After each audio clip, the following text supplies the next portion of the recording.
As we gather here today, the world watches a fragile peace settle over a region scarred by conflict. The news has been relentless, and you've likely heard the latest. President Trump has taken a firm stand, condemning both Israel and Iran for ceasefire violations, warning that such actions cannot persist.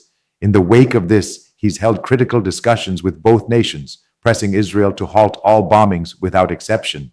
Israel's prime minister has acknowledged that the deployment of drones and other strategic measures was an error, a misstep that for now has been set aside. From where I stand, analyzing the unfolding events, it's clear the war has ground to a halt. The guns have fallen silent, and there's no expectation of further escalation. The conflict for now is over. But as the dust settles, a far greater challenge looms. What comes next for Iran, a nation battered by the weight of this war? Let's step back and consider the broader picture. The world has seen wars before, and their aftermath is never simple. Take the Ukraine-Russia conflict, for example. The devastation in Ukraine has been staggering, with entire cities reduced to rubble. The US and European nations have rallied, pledging to rebuild what was lost. But Iran's situation is different, more complex. Iran is a vast nation, home to millions, and the extent of the damage remains shrouded in uncertainty. No precise details of the initial strikes have emerged, but reports from trusted sources like the New York Times paint a grim picture.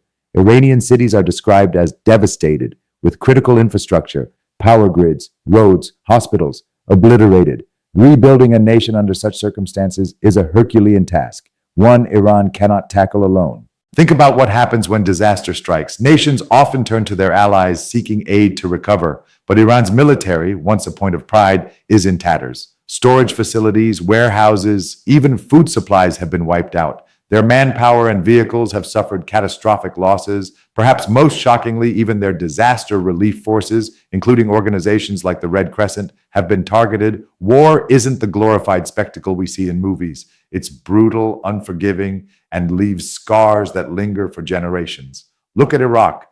Decades after its wars, it still hasn't fully recovered. Iran's situation may be even bleaker. The strikes have cut deep, targeting power facilities, oil infrastructure, their economic lifeblood, and airports. Even with the conflict paused, recovery could take years, if not decades, without international support. Without it, Iran faces the specter of starvation and death on an unimaginable scale. Let's be honest. Iran's economy was already on its knees before this war. Crippled by sanctions and mismanaged under theocratic rule, the country poured its resources into its military and proxy wars across the region. Now, even that military lies in ruins. Reports indicate that military helicopters can't even take off to aid civilians. The scale of destruction within their armed forces is staggering. Recovery isn't just a matter of rebuilding buildings. It's about restoring a nation's ability to function. Israel's air dominance and superior capabilities have left Iran's supply chains, facilities, and infrastructure in shambles. The road to recovery will be long and painful, and brushing it off as a quick fix is naive. Imagine a disaster on the scale of a magnitude 10 earthquake hitting multiple cities at once. That's the level of devastation Iran is grappling with an economy already broken and a youth population growing increasingly disillusioned. The challenges will only multiply. In my next video, I'll dive deeper into what lies ahead, but for now, let's focus on the reality. Iran's path forward is fraught with obstacles. Without global intervention, the nation could spiral into a crisis worse than Iraq's. International journalists and newspapers have been clear. Recovery is not just a logistical issue, it's a humanitarian one. Let's compare this to other nations. In India, for instance, we've seen resilience in the face of crises. If crops fail in one region, others can compensate. Our defense, healthcare, and infrastructure systems are robust enough to handle emergencies. But look at Turkey after its recent earthquake. It pleaded for international aid because it couldn't manage alone. Now consider Iran, a nation that prioritized military might and regional influence over basic needs. Its defense is shattered, its airports are in ruins, its assets are gone. How does a country like that rebuild? The question isn't just logistical, it's existential. Iran's nuclear ambitions, its battered military, and its crumbling economy add layers of complexity. They won't surrender easily. Their leadership knows they have no other choice but to push forward. Israel's final assault before the ceasefire was catastrophic. Tehran was, quite literally, set ablaze. Recovery from such devastation is a monumental challenge. This is why I've always believed war should be the last resort. It's not just about the fighting, it's about the suffering that follows. Both sides endure pain, but the disparity here is stark.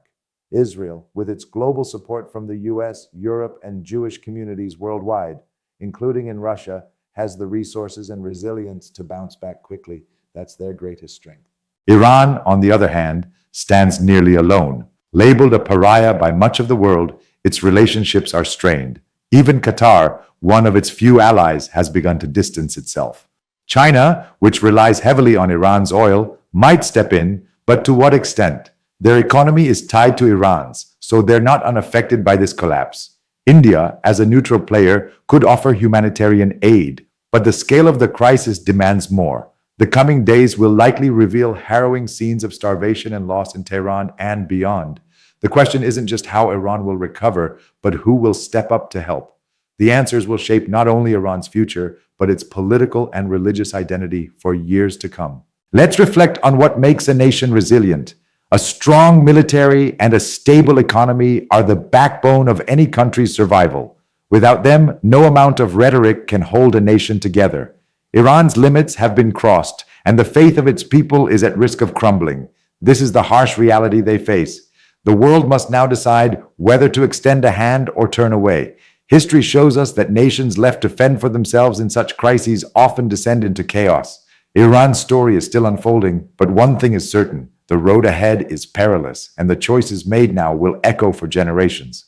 To stretch this out a bit further and give you a fuller perspective, let's consider the human cost of this conflict. Beyond the headlines and geopolitics, there are millions of ordinary Iranians, families, children, workers, who are bearing the brunt of this devastation. Schools have been destroyed, hospitals are non-functional, and basic supplies like food and clean water are scarce. The psychological toll is immense. Imagine living in a city where the power is out, the water doesn't run, and the sound of drones is a recent memory. The fear doesn't end with the ceasefire, it lingers in the uncertainty of what comes next.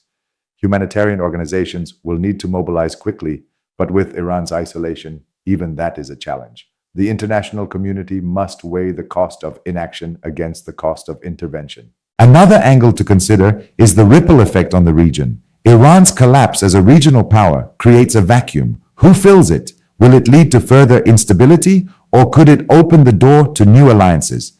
The Middle East is a complex web of relationships, and Iran's weakened state will force other nations to reassess their positions. For instance, Saudi Arabia, long a rival of Iran, may see this as an opportunity to assert greater influence.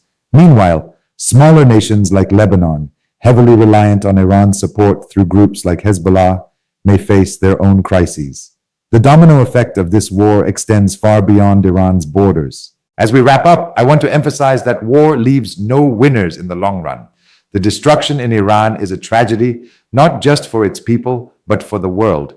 A nation brought to its knees is a reminder of the fragility of peace and the cost of conflict. In the coming weeks, we'll see how the international community responds. Will they extend a lifeline to Iran, or will they let it falter? The answer will define not just Iran's future, but the moral compass of our global society.